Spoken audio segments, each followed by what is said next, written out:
Hello and good afternoon. My name is Lise, and I'm an entrepreneur as well as a mother of two. And I just want to come in here to speak to you all about how to be unstoppable after multiple deaths in a pandemic.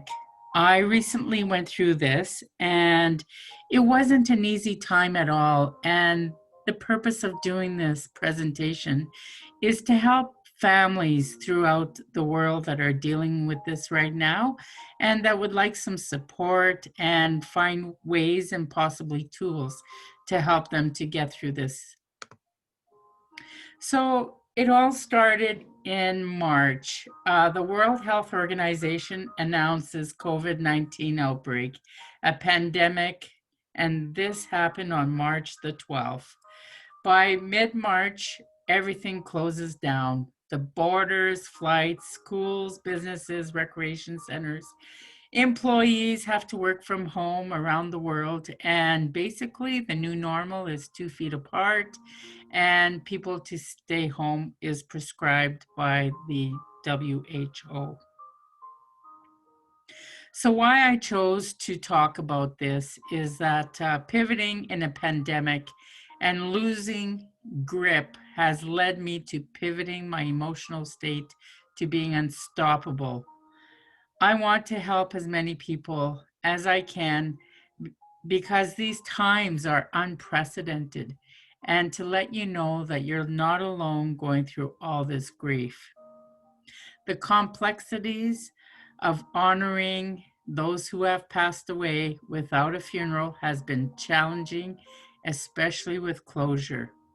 The intensity of the pain has helped me to get focused and become creative versus freaking out and losing myself. I felt like the rug had been pulled out of my life, and how am I going to deal with this, and how am I supposed to survive all this? I felt jailed within the pandemic with my emotions and with my grief in my soul, and I had to break through that pain in order to rechannel my energies. How to deal with the madness of my emotions. Basically, I had to take inventory of where I was at. And then I had to, it was okay to feel the anger, the sadness, the madness that was going within me. And I felt so frustrated and feeling so stuck. I felt like I could not move anyways, and I needed to shift something. So one day I went for counseling and I talked to a therapist, and she said to me that it's about your grief. And you know what? That made all the difference in the world to me, because realizing that they've already departed and it was me left here dealing with all these emotions that I had to deal with. So I thought to myself, how can I honor these members by creating my own tribute to them all? A huge weight lifted and pivoted me into a place of a sense of freedom of how I was going to create something beautiful out of this travesty. And believe you me, at that point, I felt like my juices started flowing once again, and that I could take control and take massive action about redirecting all my energies by going to nature, praying, meditating, and allowing my emotions to run. I hugged a tree. Like right after my mom passed away, I went to the nature and I just hugged a tree and I cried and I cried. And I just allowed myself to breathe. And realizing that in each breath that I was still here, and that she ascended into a different realm. Some people call it heaven, and I believe that there is an afterlife because I could feel the essence of her leaving and being in a better place. I felt a power soothe over me, and it gave me an outlet for how I could feel with my emotions. I really felt that that was critical for my getting through my grief. I became creative and honored each passing person with a ritual of having prayers for each one of them, even if I was by myself. I gave thanks for each of their lives and wrote stories about each of them. If they had social media, I posted on their pages my gratitude for their lives and some of the stories and the lessons that they taught me, which I feel was a great tribute. So, 4 deaths in 3 months. My mom, Pierrette, on April 18th, 2020. My best friend, Dean, May 19th, 2020. My cousin, Pam, May 27th, 2020. And my brother, Jacques, June 30th, 2020. So, I'd just like to give a little moment of silence for each of their passings and just feel the essence of their being here and thanking them for being my angels now in heaven.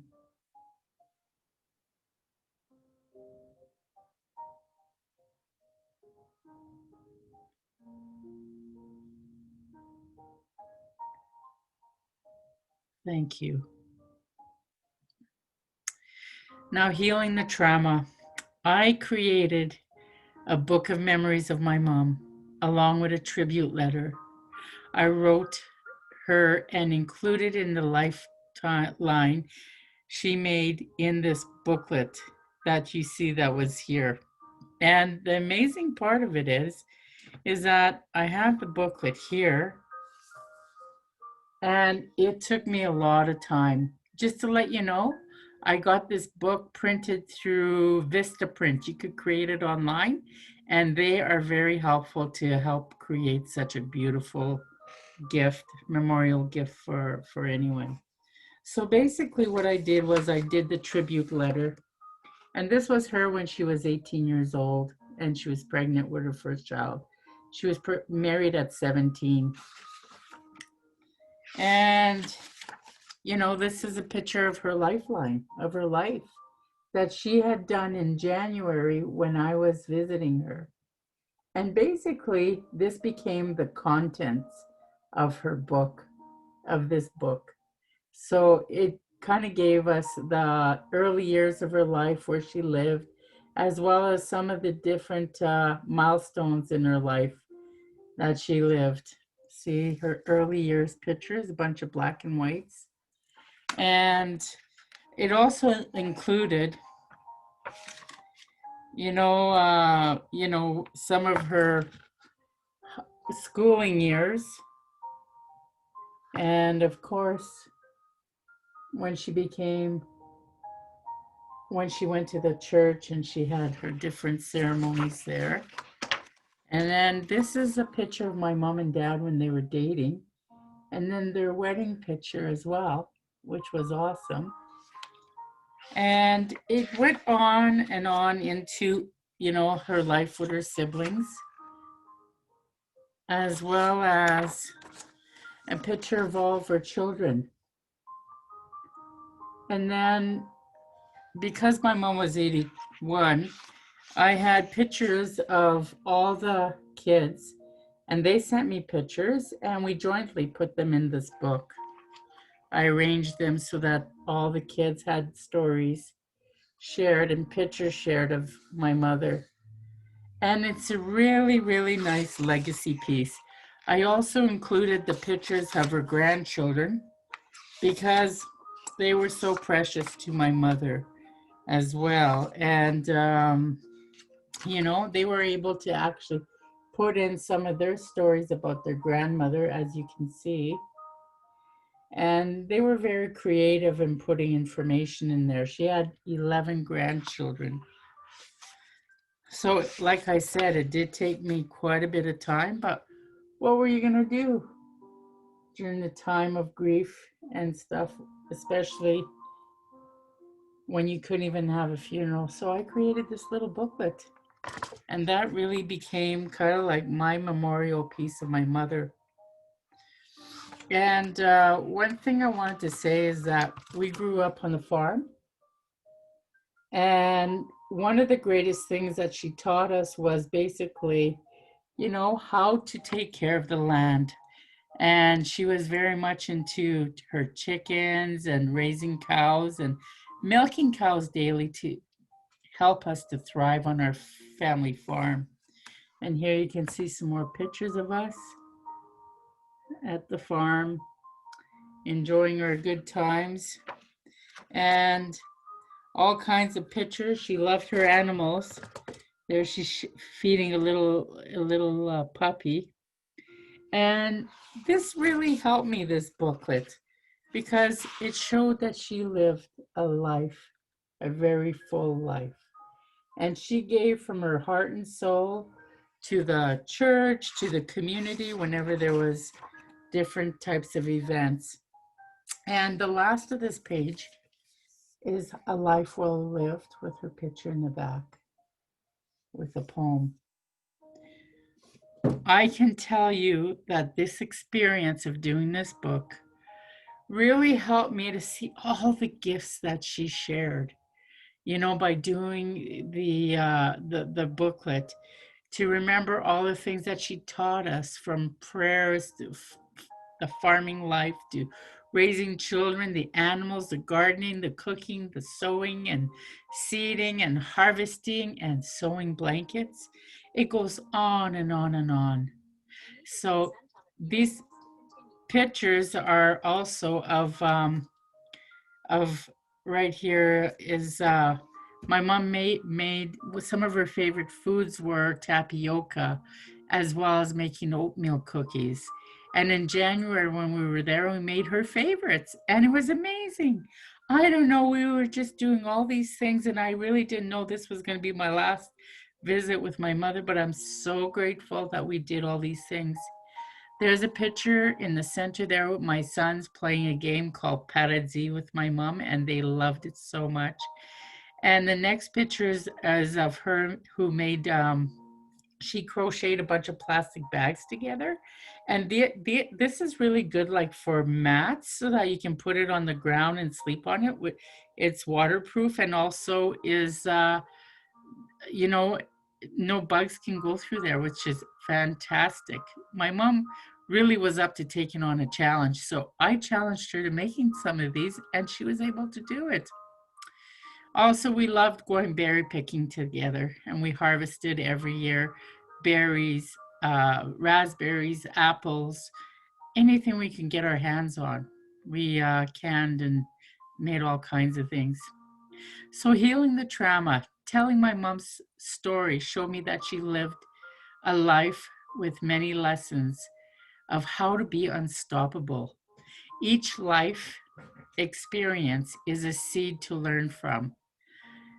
Break bread with people, or whatever food you love, to share, as it builds community, creates community. And then also share your gifts of life. My mother was a servant leader. She always gave her time and her love to the world. She volunteered so much. She made her best cookies, sent it off to the bake sales or pies or anything like that to help community. The greatest gift of all is sharing of yourself to the world and leaving a legacy of impact. Thank you, Mom, for the greatest lessons that you've instilled in me. And then honoring my mom, Pierrette. This is my mom. She is the matriarch and raising 9 children with my father. She was a servant leader in life. She was a kind, loving woman and worked tirelessly and never complaining once. She constantly had to pivot in life. She was unstoppable. She had cancer, COPD.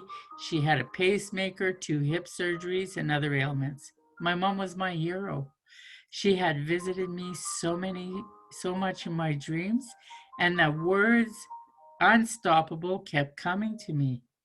So thank you for all that you've taught me. I love you forever, your daughter. That was my mother. Now, honoring my best friend, Dean. Dean had a hard life and grew up in many foster homes.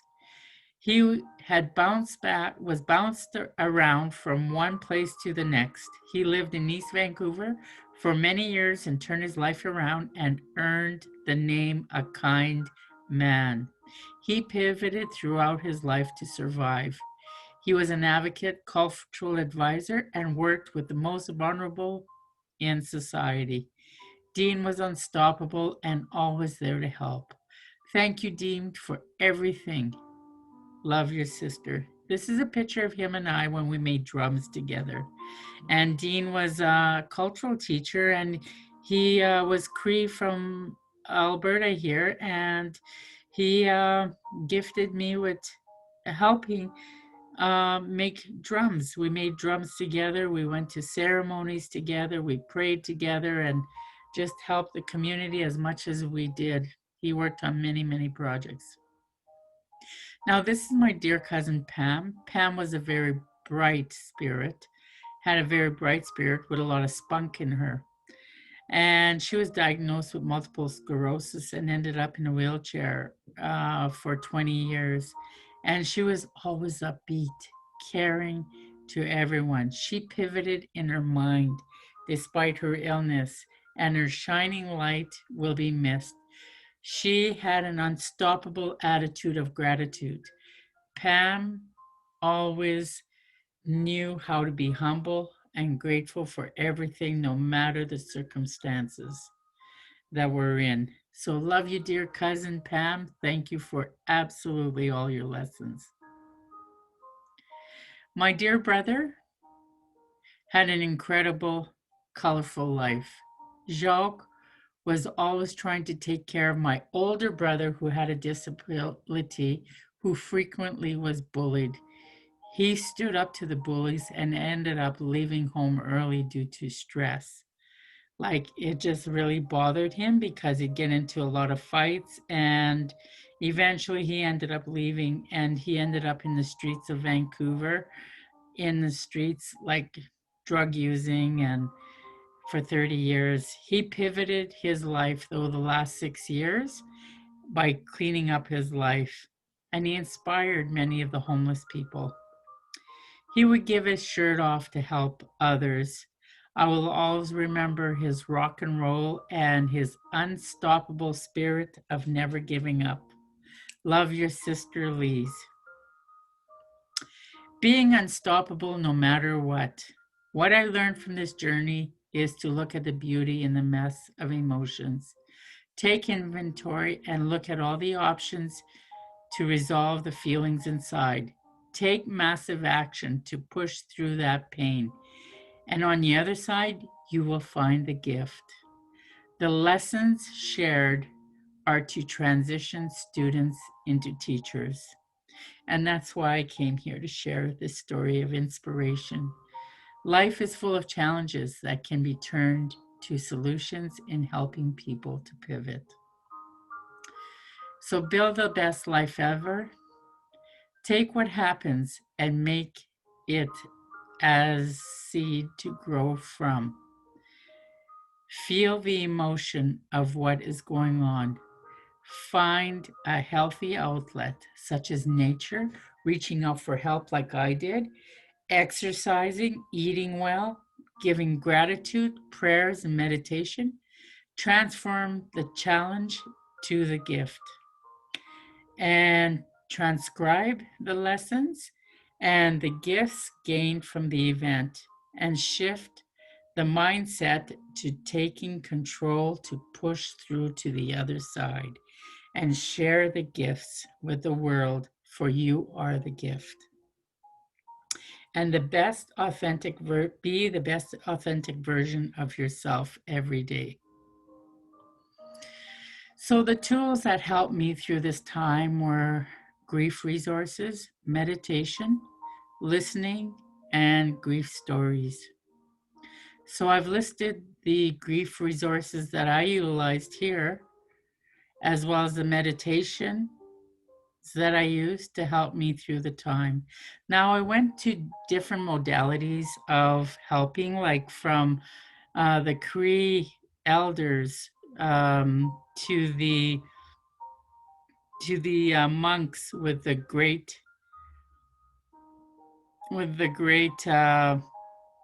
bell, the giant bell that really helped me through the chanting. Also, grief stories helped me so much during this time. And to close off, be the light in darkness, because you never ever know who's going to come knocking on your doorstep for help. And I just left you my link. You can find my email in there if you'd like to email me. And it's for my business, actually. And I just invite each and every one of you to reach out and, utilize these resources. Reach out to somebody that you trust or go to a counselor to get the help that you need to pivot your life to being the best that you can be in this life, because you're not alone in going through all of this. If I can go through all of this and come on the other side, you can too. We are resilient human beings, and we can make a difference in our lives. And I thank you all for taking the time to come and share with me.